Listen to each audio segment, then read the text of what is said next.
Assalamualaikum warahmatullahi wabarakatuh. Perkenalkan, nama saya Teacher Nesya. Saya dari Sekolah Lazuardi dan saya adalah seorang guru pendamping di kelas 8. Hari-hari saya biasa mendampingi murid bernama Atta, Radit, dan Shano. Nah, hari-hari saya untuk mengajar mereka cukup simpel. Jadi caranya itu pertama, biasanya untuk anak seperti Atta, saya biasa mengajarkan pengulangan. Jadi, bagaimana sih caranya supaya anak-anak yang memiliki gangguan autis itu memahami kita? Caranya cukup gampang. Jadi, dengan cara kita mengulang instruksi. Misalnya, Atta, silahkan duduk.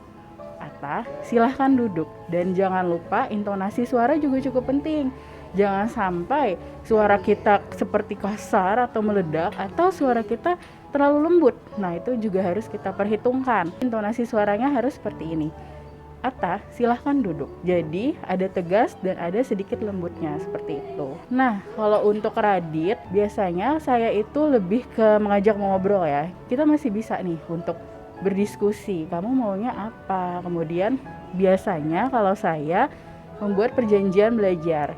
Jadi sebelum kita melakukan kegiatan pendampingan, biasanya di pagi hari saya tanya dulu, Radit gimana kabarnya? Baik teacher. Kalau misalnya Raditnya lagi ngambek nih, lagi bad mood dari rumah, kan kita bingung ya sebagai guru, gimana nih dia ngambek, aduh kan pusing ya. Nah, pokoknya jangan heran, pokoknya anak-anak itu kan pasti emosinya naik turun. Nah, biasanya kalau saya paling ngajak aja sih, Radit maunya apa nih pagi-pagi, misalnya aku mau ngemil dulu. Nah, biasanya kita sebagai guru juga bisa aja sih kita bawain biskuit atau apapun itu yang membuat dia tuh senang untuk berkegiatan. Ketika anaknya sudah panas, sudah main, udah siap, insya Allah akan lebih siap lagi untuk mengikuti kegiatan. Mungkin ini ada tips and trick sedikit untuk mungkin moms yang ada di rumah yang mungkin anandanya juga memiliki gangguan yang sama. Jadi caranya kita bisa tarik anaknya, kemudian kita duduk berhadapan. Nah, kemudian kita akan ingatkan, Atta, duduk ya, tenang. Atta, duduk ya, tenang. Dan itu diulangi instruksinya sebanyak 3 kali. Kalau sudah, kita bisa menggunakan bantuan jari. Jari seperti ini, kita lihat ke arah mata anak. Kemudian kita minta nih anak itu untuk coba tarik napas, hembuskan. Tarik napas, hembuskan. Mungkin untuk meditasi itu terdengar kuno ya Mams ya, tapi meditasi itu berguna banget loh untuk supaya dia siap lagi, ready lagi. Karena biasanya kalau anak autis itu mereka punya imajinasi yang cukup banyak nih, dan itu memang harus sih pasti dikeluarkan dengan cara misalnya gini-gini atau lari-lari. Nah, itulah di situ tugas kita untuk melakukan pendinginan. Jadi yang tadi saya lakukan seperti ini, kemudian tarik nafas. Nah, itu kita sebut dengan pendinginan. Nah, biasanya kalau misalnya kita sering melakukan pendinginan, insya Allah nanti anak-anak itu akan lebih fokus. Bahkan mendengar suara kita, dia akan langsung siap untuk melakukan kegiatan. Oke, mungkin segitu aja nih dari Teacher Nesya untuk tips and triknya. Semoga bermanfaat ya untuk semua yang ada di rumah. Terima kasih. Assalamualaikum warahmatullahi wabarakatuh. Nama saya Iyid Ahmad Dimyati, saya guru pendamping di kelas 9. Saya mendampingi Ananda Darel dan juga Ananda Mevlut.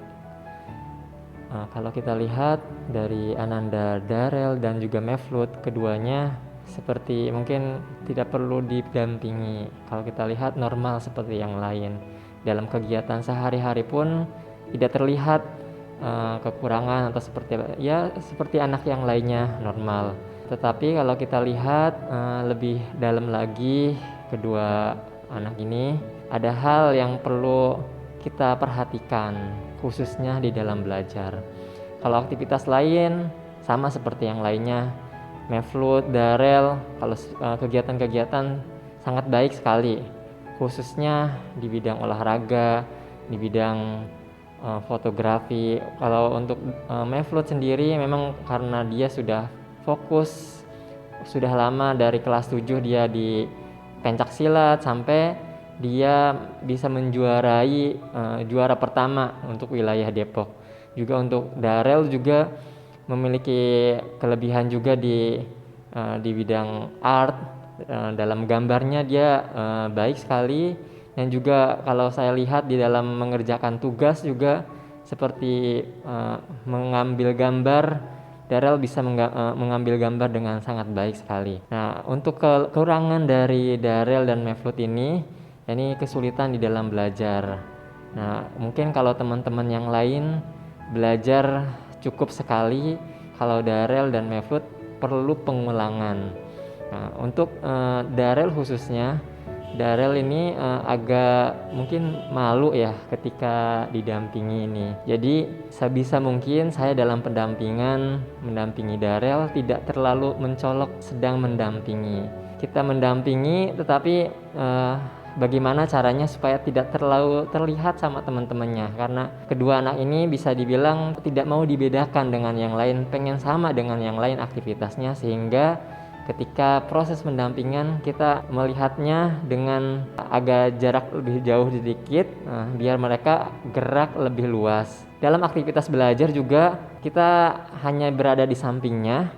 Ketika mereka kesulitan, mereka akan bertanya, ataupun kalau seandainya tidak bertanya pun kita bisa melihat sendiri ada kesulitan pada Ananda ketika belajar. Nah, ketika ada kesulitan itu baru kita mendampinginya, seperti itu. Itu secara garis besar dari Ananda, Darel, dan juga Mevlut. Itu mungkin. Terima kasih. Assalamualaikum warahmatullahi wabarakatuh.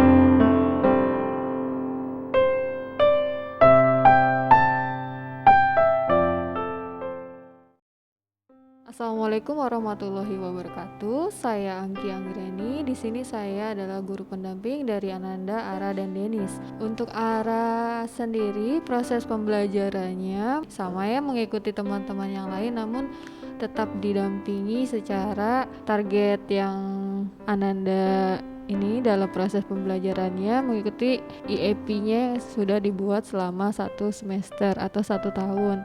Untuk kendalanya sendiri, untuk Ananda Ara paling kami lihat dari moodnya, karena kalau moodnya bagus maka proses pembelajarannya juga akan cepat. Namun kalau moodnya Ananda Ara itu lagi kurang oke, Ananda butuh waktu yang sangat panjang untuk menyelesaikan semua tugas-tugasnya. Untuk Ananda Denis tidak banyak yang didampingi, hanya saja ada beberapa mata pelajaran yang perlu masih didampingi, terutama dalam proses pembelajaran PKN, sosial, dan sains yang berkaitan tentang pemahaman terhadap ilmu itu sendiri. Baik, cukup sekian dari saya. Wassalamualaikum warahmatullahi wabarakatuh.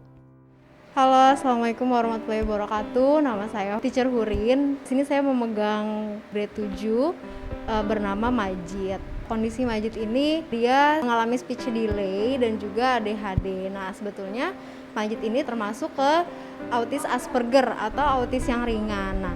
Nah, kegiatan Majid di sekolah, selain Majid mengikuti pelajaran, saya juga memberikan treatment atau terapi fokus, dan juga ketika Majid mengalami hal-hal yang mungkin dia bosan, karena kan Majid ini agak bosan ya, maksudnya mudah bosan untuk mengerjakan sesuatu yang mungkin dia tidak sukai. Tapi untuk sesuatu yang tidak dia sukai, Majid ini susah untuk dialihkan. Nah, maka dari itu biasanya saya suka membujuk atau merayu Majid dengan hal-hal yang mungkin dia sukai atau yang ingin dia ketahui lebih dalam, seperti itu. Nah, selain itu Majid pun sangat suka dengan hal-hal yang berbau dengan teknologi, kemudian pembaruan, dan juga Majid sangat suka belajar coding gitu. Jadi karena saya bukan ahli coding, terkadang Majid suka menanyakan coding tersebut kepada saya, dan untuk mengalihkan itu kadang saya suka memberikan reward dan punishment. Nah, ketika Majid mau